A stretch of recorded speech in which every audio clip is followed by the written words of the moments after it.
Olá, sejam todos bem-vindos a mais um episódio dos Bastidores da Doma. Conforme eu havia dito no vídeo anterior, no final deste mês, nós vamos começar a edição da Semana da Doma Racional. E esse aqui é o segundo episódio de uma série de mais de 20 lives que nós vamos fazer para facilitar o seu entendimento e melhorar a sua participação na Semana da Doma Racional. E o tema de hoje é um tema assim bastante interessante, porque as pessoas normalmente elas imaginam que o redondel, que a doma começa no redondel. Então, estamos aqui com o Leonardo Feitosa para esclarecer de uma vez. A doma começa no redondel ou muito antes disso? Bem, vamos lá. Primeiro, pessoal, sejam muito bem-vindos. Obrigado mais uma vez, né?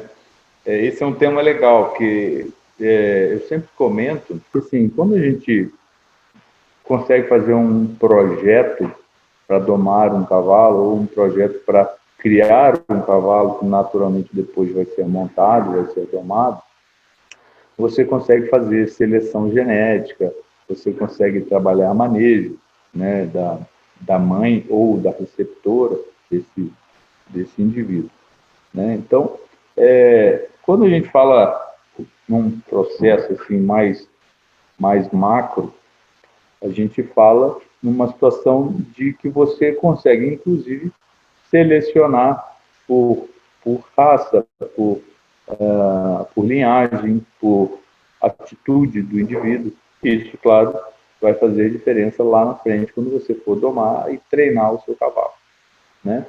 Então, existe uma seleção genética para indivíduos que são mais mansos, indivíduos que são mais tranquilos, com menos dominância, né? E isso aí, quando a gente fala em moar, principalmente, está diretamente relacionado ao jumento, né? Então, o jumento que vai dar aquela índole ali para os burros e para as mulas.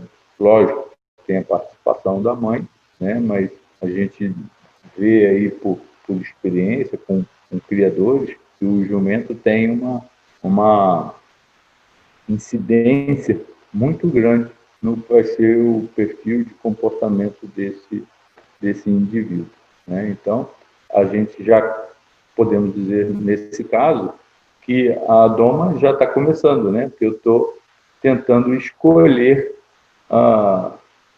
esse perfil, né, de comportamento, de dominância, de ser mais manso ou não, né, desse indivíduo.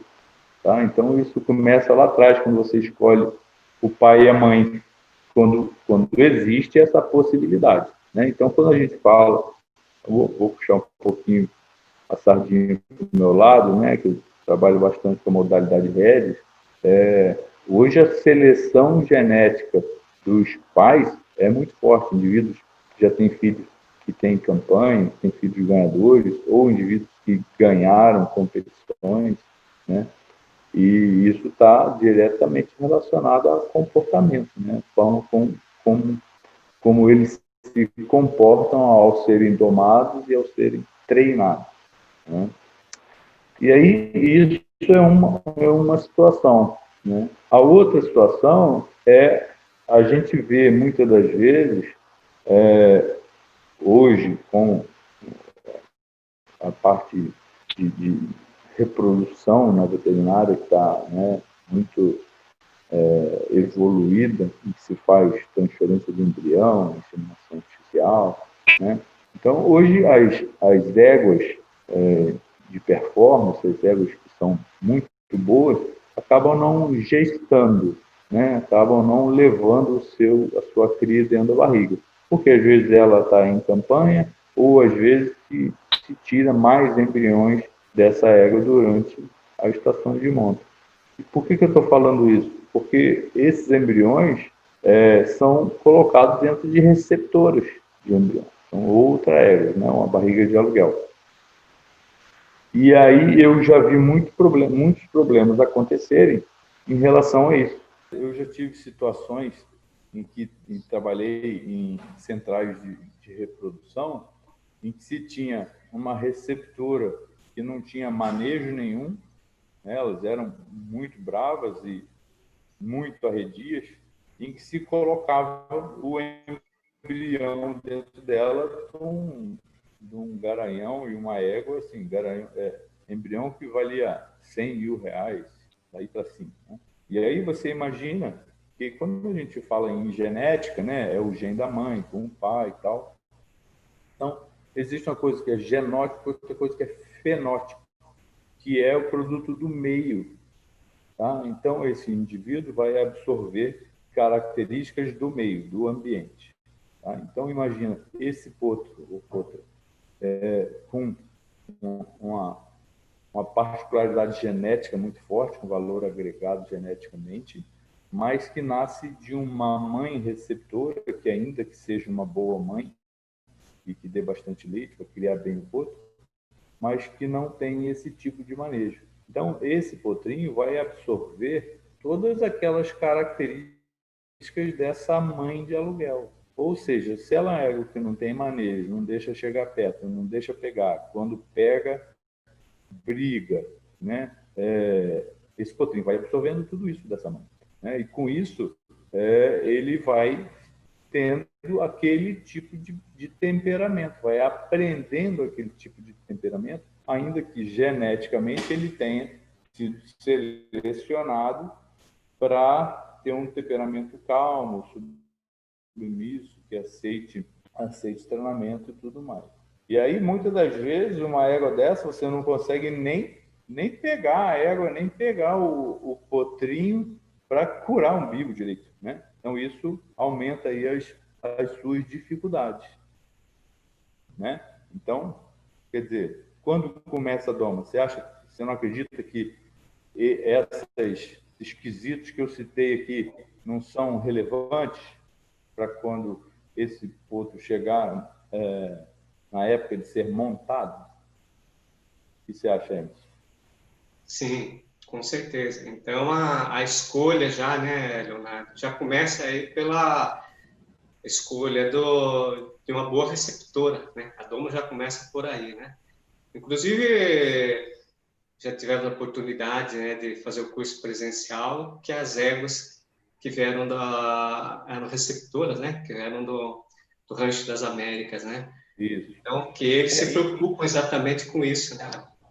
Em particular, é uma central de reprodução que eu tenho mais contato, que já fiz e faço alguns trabalhos em parceria com eles. Eles têm essa preocupação, né, de poder, de repente, mandar a receptora com um mínimo de manejo para que o proprietário, quando esse potrinho nascer, possa manejar essa égua e esse potrinho e poder ter essa facilitação. Porque quando é num áreas que a gente sabe que a gente tem contato com os funcionários, ou que esses funcionários a gente sabe que têm experiência, eles conseguem reverter, né, essa situação de um manejo difícil, mas a gente nunca sabe por onde elas vão. Então, a gente tem que facilitar a vida do proprietário. Então, sempre é assim, né? Então, isso é importante. Então, assim, eu estou citando situações porque, às vezes, o domador não tem essa opção, né? Vai chegar para ele o cavalo para domar e ele vai se virar. Mas, como eu falei, a evolução na criação de cavalos dentro do centro equestre está sendo tão grande que existe algumas situações que você pode se preocupar com isso e deve se preocupar com isso, né? Então, aquele potrinho que nasce de uma mãe mansa e tem a possibilidade de ter um bom manejo com essa mãe, vai absorver tudo isso quando nasce. Inclusive, existe uma técnica que chama imprint, né? Uma técnica que um americano criou, chamado Robert Miller. E essa técnica de imprint, né? Esse potrinho, quando nasce, então na natureza o cavalo é uma presa, né? A gente já falou várias vezes no nosso curso aqui que as éguas normalmente elas vão dar à luz à noite, porque está no meio do grupo, para dar tempo desse potrinho nascer, levantar, ter força suficiente para mamar o colostro, para ao amanhecer e correndo atrás da mãe e atrás da tropa. O que acontece nesse meio tempo, né, que ele nasceu?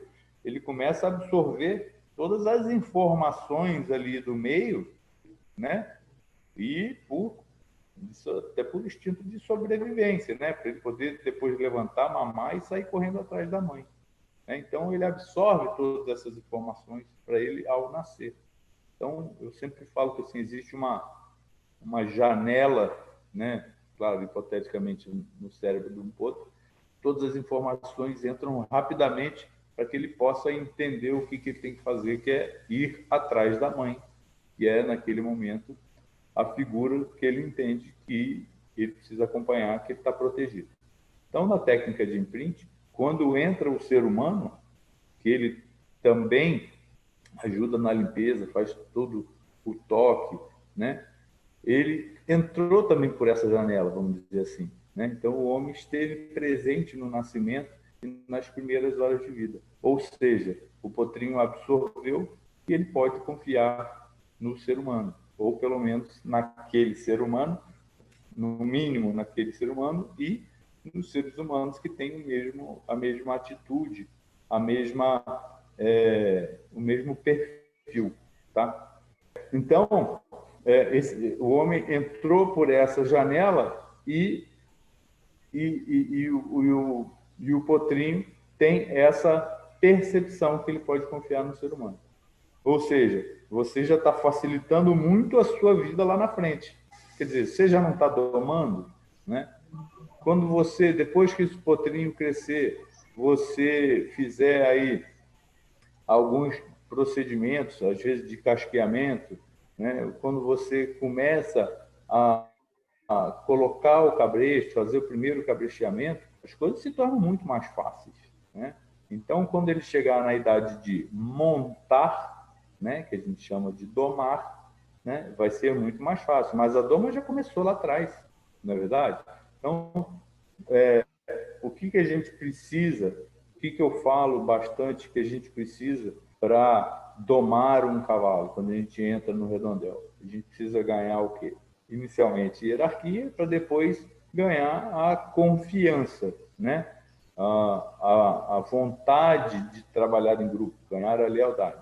Se eu tenho todo esse manejo antes, né, eu consigo conquistar antes de montar, né, essa retirada do medo, essa confiança, né, essa parceria, né? Então, e até os toques, né? Algumas situações de retirada de cócegas também já acontecem. Esse ponto naturalmente vai passar a mão, você vai passar a escova, muito, dependendo da região, né, que você mora. Na época de frio, você vai colocar capa, vai dar banho, né? Então, isso vai te facilitar muito. Agora, é muito importante que a gente frise uma situação que é assim, mas você consegue fazer tudo isso para te facilitar, mas não exagere. Deixa ele ser cavalo, tá? Não vai retirar todas as cócegas do seu potro, não vai tratar ele como se fosse um mascote, tá? Que aí sim isso pode te atrapalhar depois, né? Eu preciso de alguma situação de cócegas para que eu possa retirar depois, né? Então você não vai ficar o tempo inteiro tocando aqueles pontos que a gente entende, né, que os cavalos entendem como vulneráveis a todo momento. Você pode fazer isso algumas vezes por ocasião de cabresteamento ou no dia que você for casquear, por exemplo, mas de vez em quando, né? Não tem que ser uma coisa rotineira. Deixa ele ser cavalo. Ele tem que ser um potro que aceita que você chegue perto ou que até, em muitas situações, eles se aproximam de você, consegue fazer o toque, e isso é o suficiente, né? Tá? Então, a gente está falando de uma situação que o potrinho ele nasceu, se criou ali do lado da mãe, ele desmamou, né? Então, o desmame é uma situação importante de se falar também, né? Com um desmame racional que diminua aí o estresse na hora de desmame, normalmente o estresse no desmame é muito grande e diminui bastante a imunidade dos potrinhos, tá? Mas isso aí é um outro assunto que a gente pode falar numa próxima oportunidade, né? Pode falar. Então, a gente falando, né, dessa questão de onde começa a doma, né? Quando, Léo, você fala que, você já falou, né, da questão de você ter uma boa receptora, né, para o animal assimilar o comportamento dessa égua, que vai ser muito importante nessa fase do crescimento dele. Aí você falou também do imprint, né? Agora, eu gostaria que você falasse um pouquinho, quando se faz o primeiro cabresteamento do impoto, né? Qual é o momento que você pode fazer o primeiro cabresteamento de impoto e como que você costuma fazer isso? Tá. Normalmente, assim, existe alguns criadores que gostam que o potrinho, com poucos meses, ele já coloca um cabrestinho com um cabo de cabresto bem curtinho, para quando ele chegar perto ele poder pegar nesse cabo, né? E, e já ir conduzindo esse potro. Na verdade, por conta de não manipular tanto esses potros, a gente começa, assim, se você precisar manipular até os 3 meses, mais ou menos, claro que isso não é uma regra, mas até os 3 meses, essa manipulação normalmente é você abraçar ele, você pegar o potrinho junto da mãe e fazer qualquer procedimento que for necessário, né? Eu, nessa idade, ainda não coloco muito cabresto. Eu gosto de começar a cabrestear depois dos 3 meses, tá? Então, 3 meses para frente.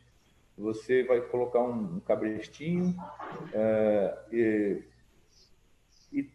e trabalhar como se fosse um cavalo grande. Eu vou colocar um cabresto, vou tocar ele por inteiro, só que é muito mais fácil, porque ele é pequenininho, né? Normalmente eu uso de colocar uma mão no cabresto, a outra mão eu passo por cima dele, né?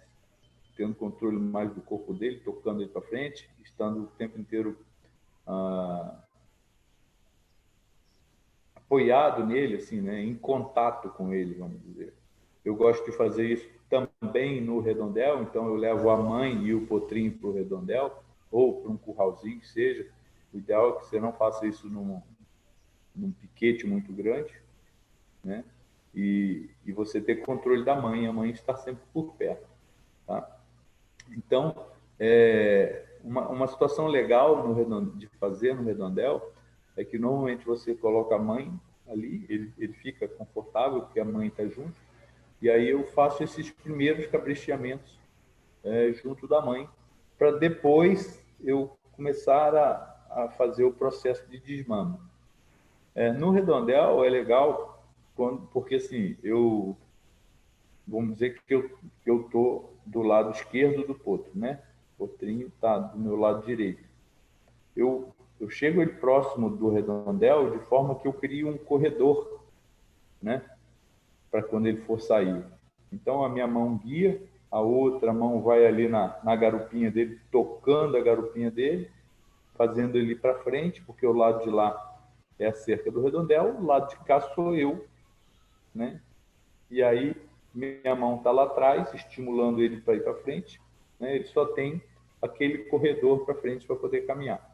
Isso você vai ensinando ele a caminhar do seu lado, ele vai perdendo o medo e vai aprendendo a sair da pressão do cabresto, né? Potrinhos, a gente tem que tomar muito cuidado, que eles, no primeiro momento que ele sente a pressão do cabresto na nuca, eles são meio kamikazes, se joga para trás e tal. Então, é importante você escolher o ambiente, o local que você for trabalhar esse potro no primeiro momento, que seja um local gramado ou, se possível, um local com areia, como um redondel, né? Porque e algumas vezes eles se jogam e você não tem muito o que fazer. Isso às vezes acontece de verdade, né? Não adianta eu chegar aqui e falar, não, os meus não fazem. Não, às vezes cai. E aí, o que é importante? esse ambiente para que ele caia num local macio, para não se machucar. E o principal, que você tenha consciência de que aquele cabo do cabresto está na sua mão, no momento que ele se joga ou que cai, você tem que estar sempre firme e erguendo para que a cabeça não bata no chão. Né? Que o acidente que pode acontecer, que pode até matar um potrinho, é ele se jogar e bater com a nuca no chão. Então, você tem que ser firme na sua mão, ainda que ele caia, e você manter a sua mão alta para ele não bater a cabeça. Né? Então, isso é uma situação importante. Outra coisa legal de trabalhar com potrinhos é que se você tiver uma pessoa para te ajudar, uma pessoa a mais, se torna muito mais fácil. Né? Então, você vai ali trabalhando em dois, às vezes, quando o potrinho é um pouquinho maior, que vai te dar dificuldade, às vezes, de segurar e tudo mais, você pode usar a mãe como guia. Então, se você tem uma segunda pessoa, você puxa a mãe na frente e você vai atrás com o potrinho. A tendência é, lógico, ele ir atrás da mãe e você vai conduzindo ele ali. E aí existem outras técnicas, que é o cabo que sai do cabresto, você passa por trás da garupinha dele e volta do outro lado. Então, você abraça ele com o cabo do cabresto e quando você faz pressão nesse cabo, essa pressão vai estimular ele a andar para frente. Né? Mas, voltando, né, no assunto principal de hoje, que é quando começa a doma, aí eu também já estou iniciando, né? Então eu já estou domando esse potro. Eu só não vou montar nele porque ele não tem idade para isso. Mas eu já estou ensinando ele desde cedo. E aí eu já tive a oportunidade de dar consultorias em algumas áreas que criam bastante e que vendem potros em leilão, né? Inclusive de chão, a gente começar a fazer trabalhos por exemplo, de parar, você, do lado dele, você pedir para ele parar e entrar com os posteriores, de você fazer ele mover a paleta, entrando no movimento de espinho. Né? Agora, outra coisa importante que a gente fala muito na doma e que se aplica aqui quando eu inicio uns potrinhos, é você trabalhar dos dois lados. Então, a gente chega em alguns locais em que a gente percebe que a tendência é todo mundo puxar do lado esquerdo.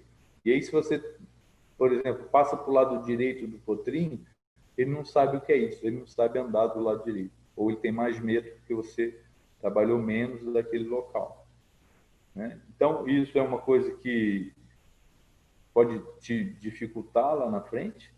Né? Não te dificultar, mas se você trabalhar dos dois lados, lá na frente ele já vai estar entendendo o que é isso.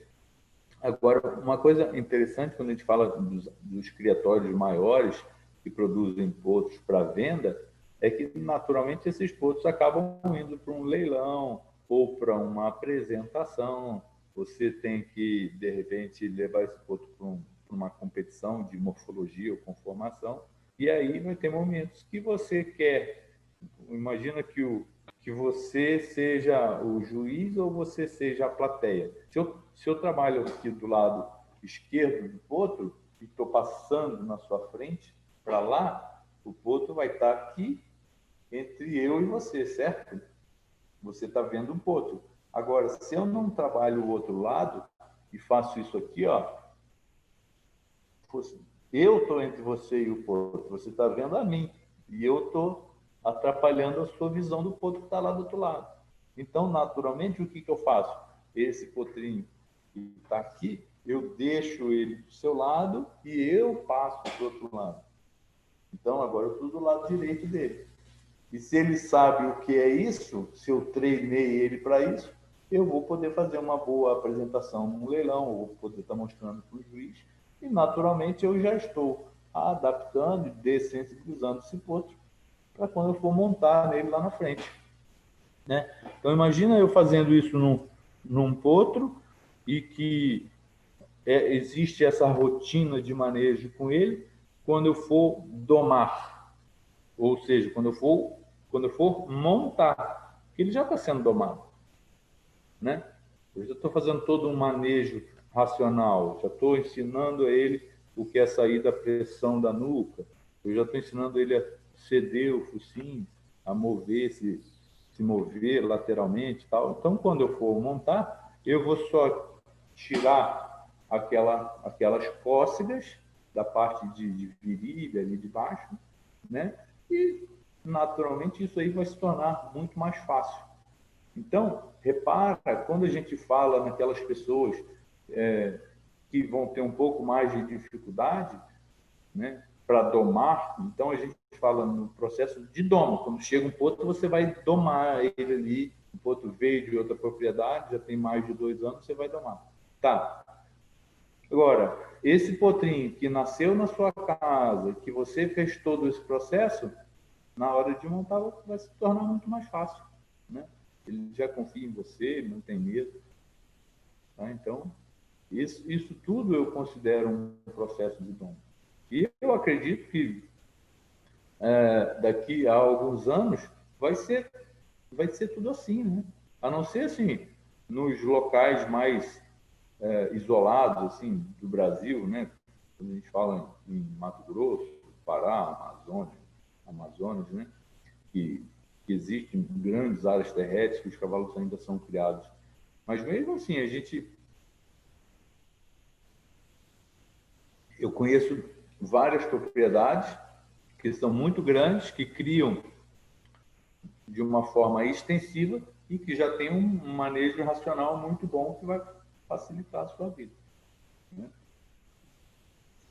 Leonardo, uma coisa que eu percebo, né, que principalmente as pessoas que assistem, acompanham você pelas redes sociais, ou até mesmo seus alunos, às vezes, eles acompanham o seu trabalho com os animais já a partir dos 2 anos, quando você já está fazendo aquela doma de cima, né, a doma de lombo.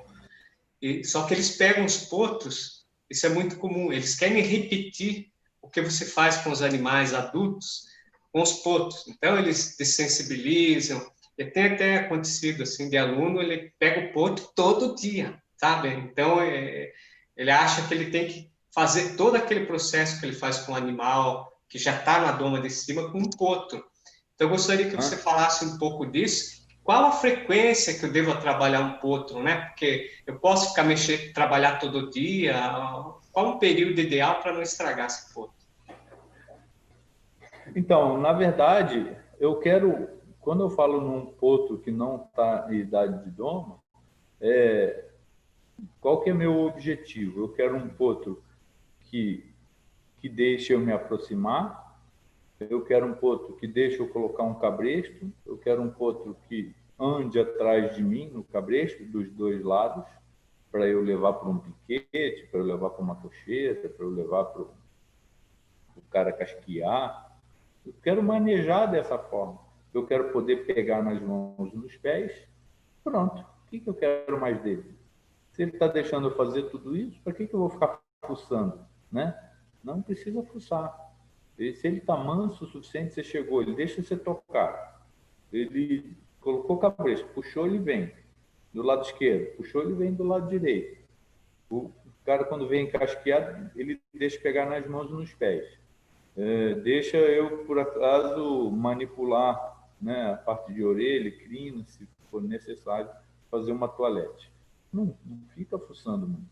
Deixa ele quietinho, né? Ah, não, o potrinho, eu fui puxar ele da cocheira e ele teve um comportamento que não é legal. Por exemplo, ele quis te dar uma mordidinha, né? Ou por acaso ele saiu te carregando no cabresto, tentando fugir, ou te pisou por cima dos calcanhares. Aí sim, você pode trabalhar um pouco mais naquele momento até você corrigir aquela atitude específica.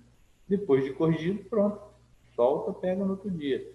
Então, quando a pessoa exagera nesse tipo de manejo, de querer trabalhar todo dia isso, é quando quando você começa a fazer com que o seu potro fique mimadão, você começa a tirar né, todas as cócegas dele, que é uma coisa que lá na frente eu vou precisar. Então, você pode, por exemplo, fazer isso durante alguns dias. É muito difícil eu falar sobre números, né? Não faz isso 3 dias, depois, né?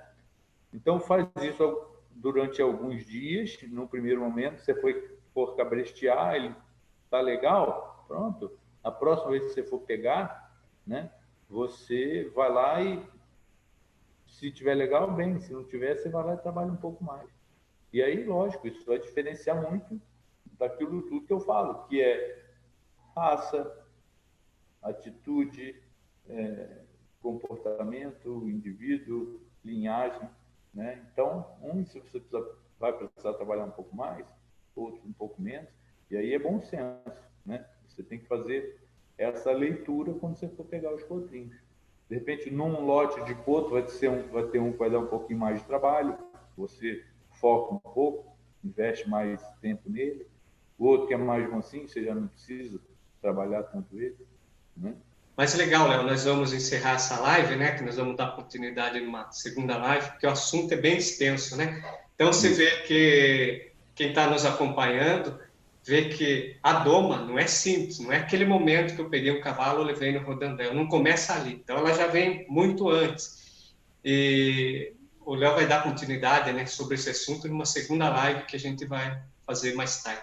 Né, Léo? Então, beleza. Por enquanto, mais uma vez reforçando que nós teremos uma série de lives justamente para reforçar essa ideia, a ideia daquela pessoa que ou quer criar um potro, ou quer domar um cavalo, ou simplesmente ter esse animal com uma admiração, né? Porque a gente percebe que muitas vezes a pessoa quer ter o animal ali por ter, não tem pretensão nenhuma.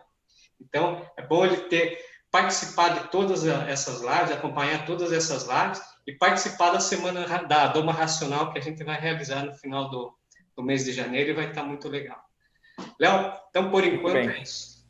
Mais tarde a gente se vê. Até mais. Valeu. Obrigado, galera. Até mais. Tamo junto.